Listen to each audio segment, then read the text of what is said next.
It is said that soul dwells in things that are cherished. But what dwells in the trash that has been discarded? Welcome to a world where the unwanted are thrown away, whether they're broken toys, forgotten people, or criminals cast into the abyss. In a city where waste is strictly controlled, garbage and people alike are thrown away without a second thought. The rich toss out anything they no longer need, while the poor struggle to survive with what's left behind. At the very bottom of society is our MC, the so-called trash vandal, Rudo, a boy who scavenges from the city's waste and earns the scorn of both the authorities and his people. But to Rudo, what others discard still has worth, because if trash can be saved, maybe so can he. Yet the world refuses to see him as anything but filth. Branded by the sins of his parents and mocked for the scars that cover his hands, Rudo is trapped in a cycle of rejection and hatred. Only his adoptive father, Regto, sees him for who he truly is. But when Regto is brutally murdered, Rudo is framed for the crime. The city does not hesitate. They throw him away like they do with everything unwanted. He is cast into the abyss, a bottomless pit where criminals and garbage alike are left to rot. The final destination for the damned, but Rudo won't be forgotten. He won't be discarded, betrayed, broken, buried in the abyss. This is where his story begins. Will he be crushed under the weight of the world's filth? Or will he rise from the garbage and change everything? Surrounded by mountains of filth and lurking horrors, he must find a way to survive. He will rise from the trash heap. He will fight. He will change the world that threw him away.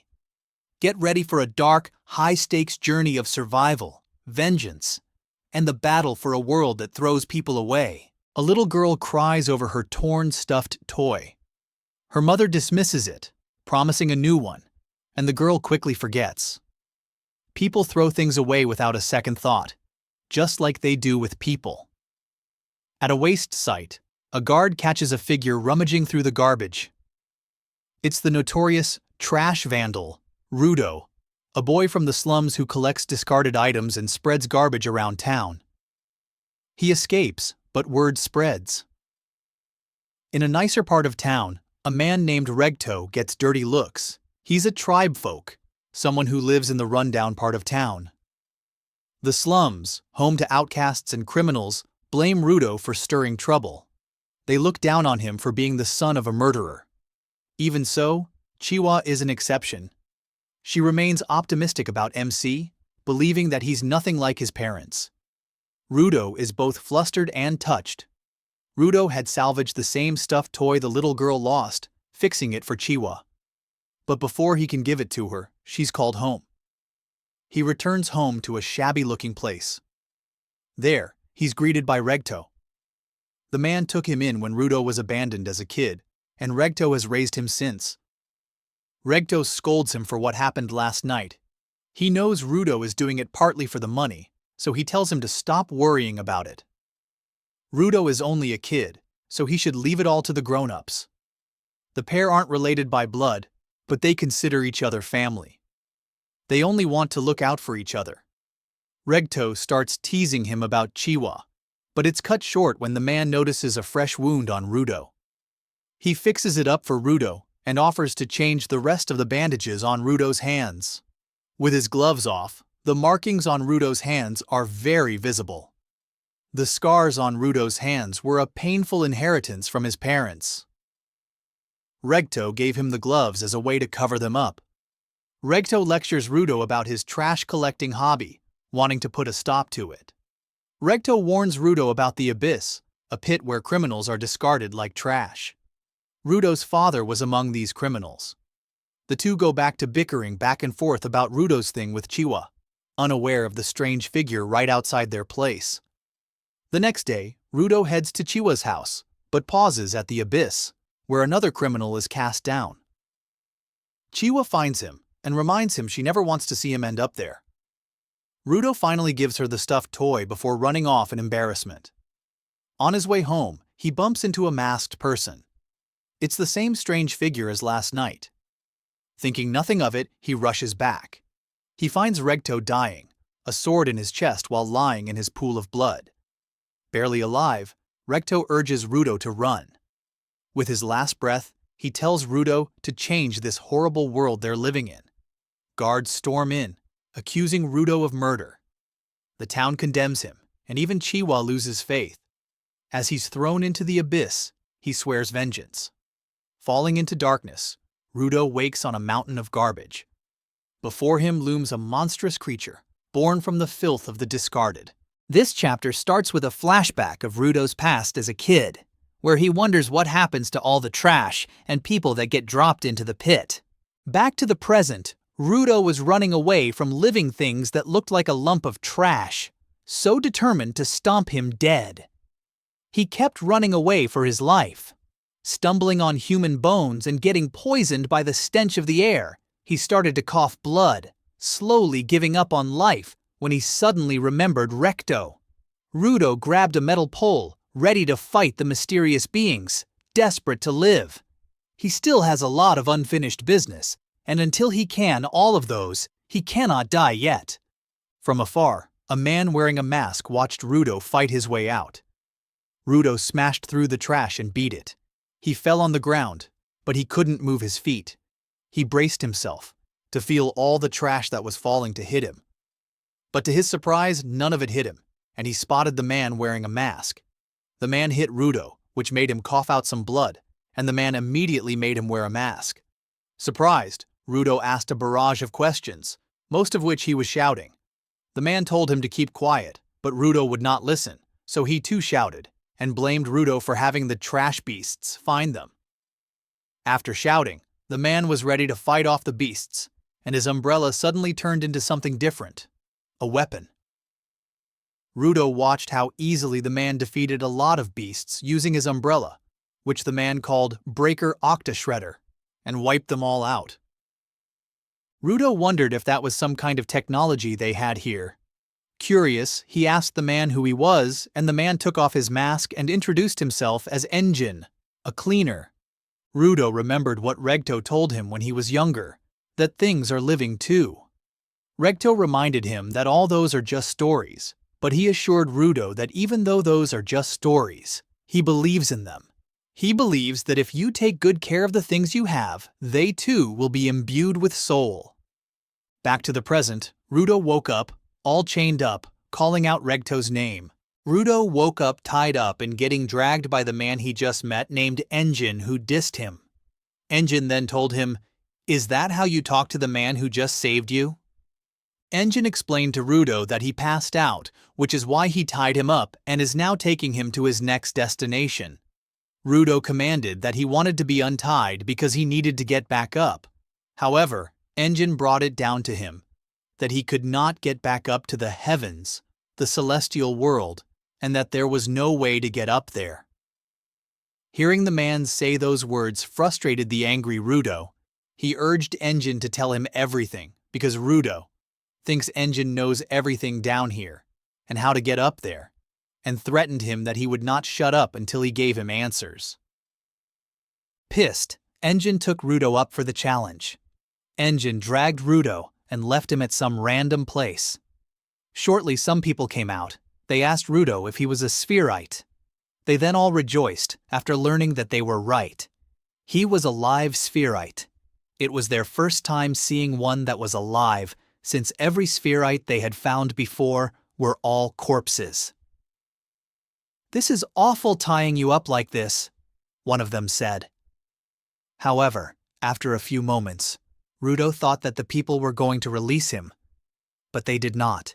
Instead, they tied him up more securely, just when he thought they were good people. They revealed to Rudo that they would be selling him since spherite sells quite a high price, especially because people on the ground hate them, because of everything that they have done to their place, and having a live spherite would provide them great entertainment to release their hatred and frustrations, which is why they cannot just let him starve to death. One of the men took out a pouch filled with garbage and made Rudo eat it forcibly. They even mocked him, saying that maybe their garbage food did not fit his spherite palate. The second time that one of them fed him, he ate off their fingers and said, "It's fine, it's edible," with dark eyes and gritting teeth. Out of anger, Rudo grew stronger. He broke the chains that bound him as he angrily declared, "I'm not going to take it anymore." The men were surprised to see him with this special ability. From afar, Engine was enjoying the sight. His smile was wide, knowing he was right about Rudo. On the other hand, Rudo was surrounded by floating chains, which he used to fight the men who tried to sell and torture him. They called Rudo a giver. One of them thought that they should take the chain and it would render him helpless, but they were wrong. It turns out Rudo can use other things too, but before he can severely hurt anybody, Engine pops out of nowhere, stopping Rudo. Engine then told him that he was just testing him if he had the power, and right at that moment Engine offered a proposition, telling Rudo that he would answer all of his questions, but he had to join cleaners, which Rudo answered with no. In this chapter, a man is on the phone with Engine as he tells him that he found an exceptional talent that he happened to pick up at No Man's Land. In another frame, Rudo was getting patched up by a doctor, while Engine sat at the far side of the room, talking to another man on the phone. Rudo overheard what he said, saying that he would join the cleaners soon, and that he had no choice. The doctor shouted out of nowhere. The doctor told him that he was lucky to get rescued by Engine in No Man's Land, since the air there could have killed him. Surprised, Rudo replied, "You're freaking me out, old man." The doctor then corrected him, telling Rudo that she was an old lady. It was as if that sudden revelation of information shattered his brain. He remained silent even after he left. Rudo then thanked Engine for paying for the doctor and asked him why he wanted him to join the cleaners. If all he wanted was information, Engine then replied with how spherites are treated in the ground, and concluded that the world isn't so kind as to get information for free, and told him to just shut up and follow him. Engine and Rudo are now in a restaurant. This is where Engine gave Rudo a crash course on the things he should know about the ground. How the rapid accumulation of garbage will cause a variety of emotions to arise. And with that comes what they call the anima, an unusual phenomenon, one of which they used as energy, but also gave birth to beasts, and that they would always attack any human in sight, and even though they are usually found outside the city, sometimes they come to visit. And since the beasts' hearts are made of anima, the only thing that could beat them is an instrument imbued with anima, an object that is well loved. If a person who uses an object treats it with care and puts their heart into it for years, that object will then be imbued with anima, and those objects are called vital instruments. The Cleaners is a beast extermination team, and they need people like him and Engine who are givers. Shortly, Engine revealed to Rudo that he has no idea how to go up. However, he said that their boss knows a lot of things, and maybe he could get a clue from him. Shortly, Rudo thanked Engine for everything he had done for him. Engine then gave Rudo money, telling him that it was his first payment and he should not spend it all at once. Rudo was about to get touched by this gesture until he learned that Engine got the money by selling his clothes. Disregarding Rudo's reaction, Engine informed him that he would meet up with his trainer. Not long after that, Rudo's pouch of money was stolen by a cat.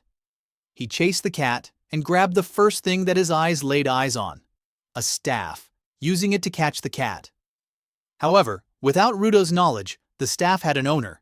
The man called out Rudo, telling him that it belongs to him. Confused, Rudo replied that the money was his. The man then clarified that it was the cane he was talking about. The man grabbed the cane, and it suddenly turned into something else. The man was a cleaner. The man then said, "We only just met, and it looks like it's already time for you to get some training," and threatened to give Rudo a taste of his assist staff. The man's face darkened as he tried to pierce Rudo with his staff. He was still left with the impression that Rudo wanted to take his staff away from him. The man gave him a little sermon, telling him that if he steals other people's treasures, then he was asking for somebody to beat him up, and called him Mr. Exceptional Talent, Rudo. He introduced himself as Zanka Nijiku. He was with the Dakota Cleaners, and Engine was the one who told him to show Rudo the ropes. But he was still under the bad impression that Rudo left him. Rudo tried to reason out, but Zanka was not hearing any of it. He even told Rudo to tell his parents that they did not raise him well. He was about to burst out of anger when all of a sudden, he remembered what Regto told him, that if he wanted people to listen to him, he should start by meeting them halfway, and think about how the other person might feel. So instead of bursting into flames, Rudo acknowledged his mistake and apologized to Zanka properly. Zanka heard Rudo, his staff returned to normal, and his expression softened, then started explaining that he just got freaked out because he thought that he was stealing his baby. He then apologized to Rudo. Rudo was surprised to see that he did make peace with somebody. Zanka then started asking Rudo questions calmly, like what his vital instrument was. Rudo then replied that it must be his glove. However, inside Rudo's head, he kept on thinking about what he should do next, and then he remembered what Regto said about the smile, giving it everything he's got. Rudo flashed the best smile he had, but instead of making the situation lighter, Zanka looked at Rudo with dead eyes. He was freaked out. He even turned a bit more agitated and violent, and asked, "What do you mean by that face?" and asked Rudo if he wanted a piece of him. Rudo was confused, and he told Zanka that he was just smiling, but Zanka pointed out how creepy the smile was, calling it a display of creepy facial contortion. The two of them then began another heated argument, hitting each other where it hurt. That was when Rudo could not take it anymore and told Zanka that his goal was legit too. Both agitated, they distanced themselves into an offensive position. Rudo then grabbed Zanka's staff and it slowly turned, becoming his. And that was when Zanka realized that his power was to turn everything he touched into a vital instrument. "You have the power to turn everything you touch into a vital instrument," Zanka stated. He said that it was no wonder why Engine called him exceptional, but Zanka added that if innate talent was all that he had, he would never be able to beat him in an ordinary fight. All of a sudden, Rudo almost got hit by the staff coming from above. Rudo started wondering when Zanka did that, but before he could even react, Zanka hit his face with the staff, hitting him with a barrage of attacks, pointing out how slow he was and that the only good thing about him was his instrument. And his vital instrument was just a stick. All of a sudden, Rudo managed to land a hit on him. Zanka commented that the attack was nothing, and that even though he had the power, he was still nothing but a scuzzword. But the moment that Zanka wondered what the attack that landed on him was, he started to freak out, and said, "That better not be what I think it is. A potty sucker." Even though Zanka freaked out, Rudo didn't mind him at all. He just went on with attacking Zanka, while Zanka kept on avoiding it. The two ran around, with Rudo chasing him and Zanka trying to get away. However, by the time that Engine arrived, Zanka was already on the ground, repeatedly getting hit with poo. Shortly, the two were already inside the car. Zanka covered his face with his hands, humiliated by what just happened. He got defeated with a poo sucker. Hearing this story made Engine laugh and said that he had not heard anything like it. Engine informed Rudo that Zanka is something that could be considered a spoiled rich kid, which is why if he attacked him with poo, he'd surely freak out. After that hearty laugh, Engine formally introduced Zanka as Rudo's trainer, and that he chose the boy because he was the giver who was best at vital instruments, so Rudo could learn everything from him. Hearing what Engine said about him, Zanka was surprised. In his head he thought, "Engine acknowledged my abilities?" In the back seat, Zanka noticed somebody else. "Rio?" he asked her when she got there, and Rio then replied that she just wanted to see the new kid. She then started touching Rudo's hair. This surprised Rudo, especially because Rio was a girl. She seemed to adore Rudo's hair, and she kept on touching it as they drove towards the cleaner's HQ. Shortly, the gang arrived at the HQ, and every single one of them got out of the car. The last one to get out was Rudo, who was still in a daze after his fateful encounter with Rio. They all entered the HQ, and there was a 2-0 man with a buzz cut, nibbling on her fork. The group parted ways, and it was just him and Engine left at the front desk. Engine introduced Rudo to their receptionist named Semue. Her ability is that she can check somebody's potential and essence, and those glasses are her vital instruments. After Semue took a peek at Rudo, shock was evident on her face. She told them that Rudo was already physically excellent, and his compatibility with his vital instrument was way above average. But Hus used it if it was still unstable, so he still needed to train before he could access his powers naturally. Engine then asked if that was all that he or she had, so Semoi added that Rudo has poo on his neck. Hearing this made Engine laugh once more, and proceeded on teasing him. Engine thanked Semoi for her assistance, and they all then proceeded to have a quick meet and greet, and since everyone can't be in the same all at once, there should be no way that anyone would be in the room, but as soon as they opened it, it seems like the whole team was there, so they ended up immediately proceeding to the boss office. But before they entered the office, Engine gave Rudo the rules in meeting the boss, and that he should not ask him what his instrument is, because even they don't know, but they still follow him because they trust him. However, when they opened the room, the boss was not there. And that was when Semoi came in, to inform then that the boss was out, and she still doesn't know when he will be coming back. Hearing this, Rio popped out of nowhere and suggested that they take Rudo on an observation trip and call him a trainee for now, since he still can't become officially one of them when the boss has not come back yet. Rio then came close to Rudo and told him that she wanted to get to know him better. This chapter starts with the gang going on a mission to clean up some small trash beasts. All of them are now in the border, but flashback to when they were given this task. Semoi was the one to give them the details of the job. She told them that some people from a town near a polluted zone reported sightings of small trash beasts near the barricade, and they wanted to have the cleaners clean it up just in case. Rudo, who was clueless about the terms of the headquarters, asked, "Polluted zones?" Hearing him say those words made Semoi ask Engine if he taught him about those things. Engine said yes, but he did so using simpler terms. Realizing that Engine did not teach him anything, Semoi taught Rudo the terminologies that they use on the ground. The habitable areas that are safe to humans are called the safe zone, while the place where the trash beasts live is called the polluted zone. In the polluted zone, there are 6 no man's land, one of which is where he landed. In that place, a person can only survive the poisonous air for 15 minutes. Any longer than that would have killed them. After hearing all that Semoi said, Rudo wondered if the people above did not know that people were living here, and if they knew but still kept on throwing tea anyway. In Rudo's brain, the polluted zone is still a mountain of treasure. He still wants to take things and repair them. Back to the present, Rudo spotted some tough-looking guys and asked Rio who they were. She answered that those people were also part of the cleaners, but they did not have any powers, so they were specifically called supporters. Their roles were different, but they were still as important as cleaners. One of them then went up to Rudo telling him that it was nice to meet him and handed his hand for a handshake. When he did that, he could feel how strong his grip was, and when the man let go, he could feel it throbbing. Shortly, one of them said he had spotted the beasts, and when Rudo went to look, he saw an excessive amount of them. He started panicking because he thought this was going to be easy, just like they said it would be. But there are millions of them out there. Rio kept assuring him that it was fine, and that it was still a perfect little guy for observation, because they were the slow ones. However, another category of those beasts arrived. This time they were faster and stronger, but Rio still assured him that it was fine. Contrary to what was happening.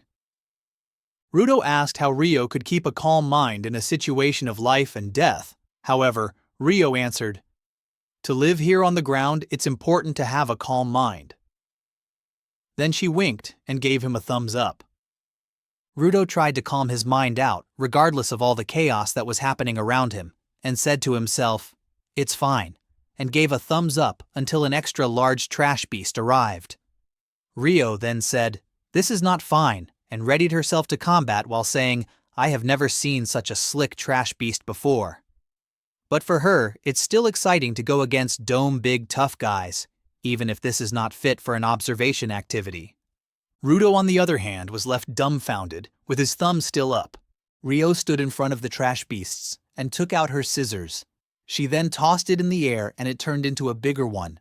Rio then started cutting off the smaller trash beasts, and she did it so fast that Rudo could not keep up. The man from the support team informed Rudo that Rio's vital instrument is the scissors. She calls it the Ripper. And even though they are usually handheld, Rio prefers to use them using her feet. The support man then rolled his sleeves as he told Rudo, "I know you're just here to observe, but don't just stand there." Then proceeded to punch a trash beast that was charging into Rudo, immobilizing it and throwing it to Rio. She then cuts them into smaller segments. With that, Rio learned how their team operates. The supports don't have powers, so they cannot defeat the trash beasts, but they can immobilize them. So that's what they do, and they throw them to the cleaner so that she can finish them off. After a few moments, none of the smaller trash beasts remained. The inky thing that was left now was the big one. Rio proceeded to attack the bigger beast, and that was when Rudo noticed one of the small ones trying to attack in the support. He was caught off guard. But luckily, Rudo jumped in, just in time to save the man. He stated that he joined the cleaners to get information, but he doesn't want to be the helper that slows everyone down, and he wants to prove it. However, something unusual happened. He could not get the power out from his vital instrument. But before the beast could attack him, Rio jumped in to rescue him. The support team thanked Rio and Rudo for saving them. The other support person asked Rio what happened to the big one, and she answered that she kept on cutting it with her ripper, but it just did not disintegrate. In this frame, the people who attempted to kidnap Rudo are all slumped in the trash, with the other two knocked out and the last one disoriented, all tied up. From a distance, he saw a man wearing a black hood. He looked over to the man who just regained consciousness and asked him so terrifyingly, "Where is the spherite?" Back to the present, where the cleaner team was having great difficulty dealing with the trash beast, they figured out that it was immune to Rio's vital instrument. Though Rio found this weird, she just thought that humans and this beast work similarly, so she should just keep on cutting it until it can't move anymore. The man from the support team informed her that they would be reporting the trash beast as a new species and alerting the neighboring towns, just in case. After that talk, Rio continued to fight the beast and asked it if it wanted a haircut. Rio was fast at cutting things, so she left the beast balded in just a short amount of time. And that was when she spotted something glowing inside the beast. She figured that it must be something special, but before she could even do anything, the beast threw her off. Rudo, who was witnessing this, could not move an inch. He was even letting himself fall, disappointed by the fact that he can't use his powers and that he is just slowing everyone down. But before he could even fall farther down, the man from the support team grabbed his hand, saving him, and told him to snap out of it, and that whatever he was thinking, he should not give up before he can even do it. Out of nowhere, the trash beast began screaming, which added more to Rio's suspicion she had found its weakness. Shortly after that, the beast began to disintegrate, and Rio Jod beat it. They then asked her how she beat it, and she revealed to them that she stabbed an item. It was a vital instrument. This trash beast was powered by a vital instrument. Zonka woke up because of the sound of people clamoring, drinking, and cheering. Rio called him and told him that it was a welcome to the ground party for Rudo. In the corner of the room, Zonka saw Rudo sulking. Rio informed him that he had been like that since they got here. It was because he was having trouble using his vital instrument. Zonka brought up the unusual thing he heard about the trash beast that they defeated. Rio then told him that this beast had a core, but it was a vital instrument.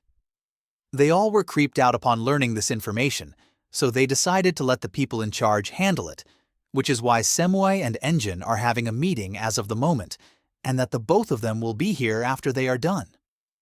On the other hand, Rudo was still slumped. A man then approached him. It was the supporter from yesterday. He introduced himself as Grizz Rubicon. He acknowledged his efforts. Even though he could not utilize his powers, he still did a good job. He still saved Follow. Rudo then started rambling about how somebody else used to clean up his mess above, and now, down here, he still hasn't changed at all. Cutting him off, Grizz said, "Thank you." Because he acknowledged the efforts of the supporters, he also revealed to him that Follow wants to be a cleaner too, which is why he is taking care of something precious to him. But even when he has that goal, he told Grizz that when he gets a vital instrument, he would still be a supporter, to show the people that they are not as worthless as they think they are. Grizz asked Rudo if there was something that he had always wanted to do, even before he got dropped here, something that made him think, I want to do that. Grizz told Rudo that he should start reminding himself that he should go back to the beginning. Then it will come to him normally. Rudo got teary-eyed upon hearing those words coming from him. Out of nowhere, Engine appeared, placing his hand on Rudo, which surprised him. Ajin was also surprised to see that Rudo had not eaten yet. Rio reminded him that he should eat, or else all the food would be gone. In another frame was the mysterious man who killed Regto. He was done torturing the man who attempted to kidnap Rudo, sucking out all the information left in his body, then finally putting an end to his suffering. Before this chapter ends, the man said he cannot wait to see the souvenirs the spherite will give him. Semui received a call, another task for the Gan to do. This time, they will be with Zanka. Zanka was wondering why Rudo was with them, because he's still not officially a part of the cleaners team. But Semui assured him that he would understand once they got to know the job request. It was to retrieve another live spherite. Rudo was with him because they thought he might get a clue how to get back up when the two of them talk face to face. Zanka was about to oppose, but Semui told her that Engine was supposed to be with them. He had another job to do, but the man said that he knew they would be okay since Zanka would be with them. Shortly, the gang was already at the site, and Zanka was very enthusiastic to start working. On the other hand, Rudo asks Grizz if he doesn't carry a weapon. He informs Rudo that he fights bare-handed, but he does have a knife. Follow then revealed to him that even though Grizz doesn't carry any weapon, he does carry a charm with him, and he prays for everyone's safety every time they need to go on a mission. Embarrassed, Grizz told Follow that it was not something that other people should know. Out of nowhere, the merchant who requested this was behind them. She told them that she was there to show them where the trash beast was located. He then told them everything about it, and that he's just really worried about the spherite. The gang had already arrived at the building where the beast supposedly took them. Upon entering the building, the merchant hurriedly pushed them to go to where the spherite was, but by the time they were supposed to save instead of getting close to the spherite, they all ended up falling in a hole. That was when Zanka realized that the merchant was not a merchant at all. They were raiders. Grizz informed Rudo that raiders are like bandits, and that all raiders are givers. The team swiftly assessed the situation. Grizz asked the other supporters to find them a way out while he and Follow protected Rudo, leaving all the raiders in Zanka's hands. Rudo attempted to help, but Grizz told him not to, since they were in an entirely different league. After Rudo and the others ran away, Zanka faced the bandits. He then confirmed that there were no trash beasts around. The bandits also revealed to him that they just wanted to get information from Rudo on how to get up without dying by crossing the border. However, instead of answering, Zanka just proceeded to fight. He flexed the fact that he knows his vital instrument so well that he knows that it can assist him even in a situation where his feet are in deep mud. Zanka showed off and used his staff so effectively that he defeated every single one of the raiders' dolls. He even landed several hits on the raiders. He was now free from the quick mud. He swiftly attacked the raiders again, causing it to harm the raiders.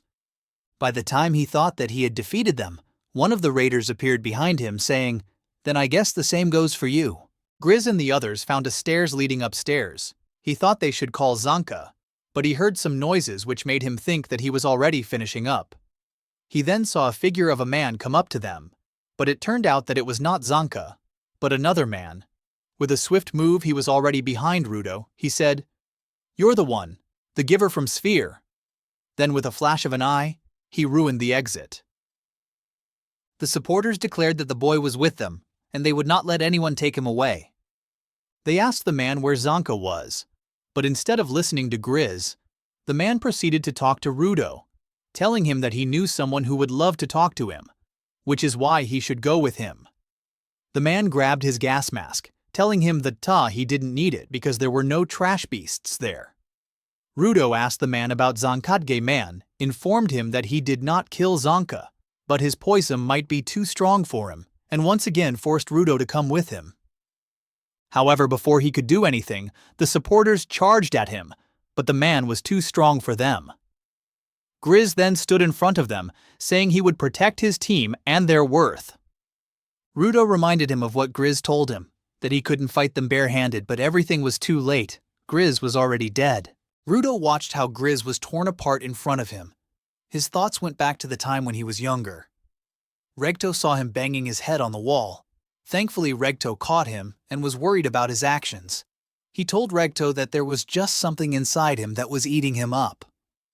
Regto then said, "You were thinking that your parents abandoned you and you assumed that it makes you worthless." That day, Regto took Rudo out to let him find something that interests him.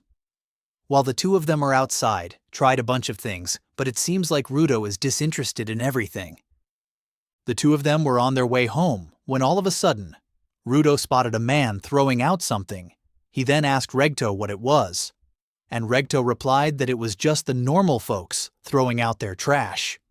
Rudo then sprinted over that side of town and took out the trash that the normal folk just threw away. When he saw its condition, he suddenly cried. Regto watched him like this, wondering what's gotten into him. Rudo then said, "It's not even broken at all. Its life isn't over yet." Then repeatedly said, "I want to fix it." That day, Regto realized that Rudo could see the worth in what someone else threw away. Back to the present, Rudo took Grizz's charm.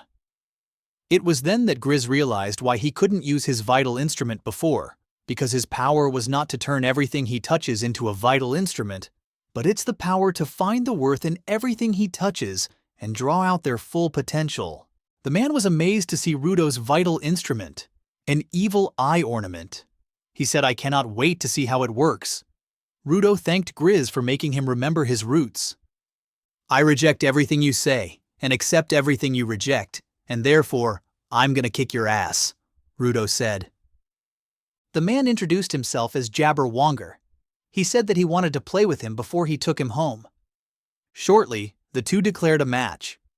On the other hand, Follow was trying to stop the bleeding on Grizz's chestnut. Grizz told him that he would be fine. Jabber readied himself to attack Rudo. He then charged at him, but he could not hit Rudo. He tried several times, but he still could not hit him. Rudo revealed to him that Grizz used to pray on that charm to make everyone go back home in one piece, and by that he meant not hurt. He then added that it is not him that is evading Jabber's attacks, but Jabber himself. His fan just sees where Jabber's attacks take him. This vital instrument is an embodiment of Grizz's prayer, Rudo said. And with that, he will also use Grizz's favorite weapon to land an attack on him. Jabber realized how Rudo's vital instrument works. It was by moving him. Redirection. He then started trying to land an attack on Rudo by continuously attacking him using different strategies. But it still wasn't working, so he realized again that it wasn't just redirection, but also the detection of hostility. Then, an idea popped into his mind. He used his vital weapon Mankind to put neurotoxin in his body, knocking himself unconscious. And that if he unconsciously attacks everything, will Rudo's vital instrument still see it as hostility? Jabber then said he couldn't wait to find out. Insider panel. One of the insiders asked a man named Hideyoshi if he didn't want to put graffiti on that certain episode.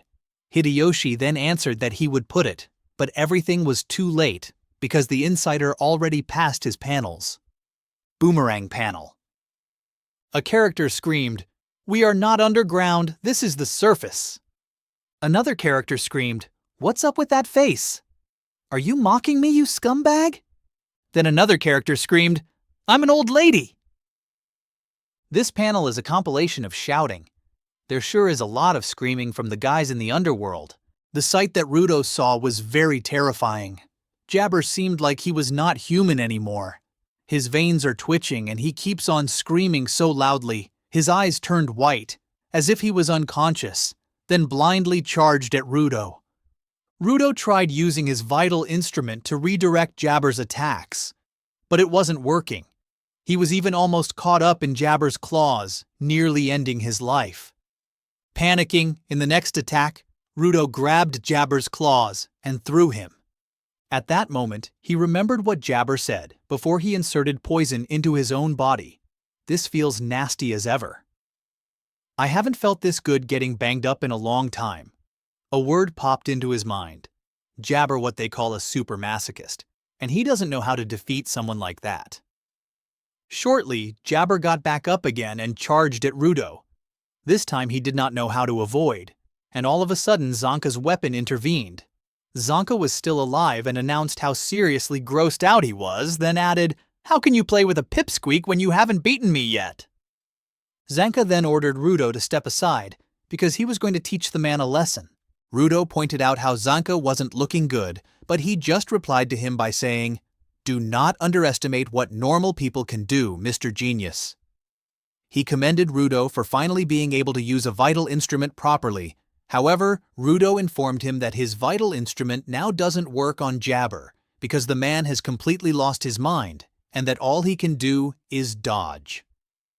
Zanka then said, "That squid thing reacts to hostility, right?" Rudo asked the man how he knew. Zanka revealed that he was analyzing him while he fought, since he was also the one in charge of teaching him. Zanka then suggested something that they do. He wanted to hit Rudo, and he said that he just wanted to try something to see if it worked. Still doubtful, Rudo complained a bit, but upon realizing that there was nothing much they could do, he then agreed to it.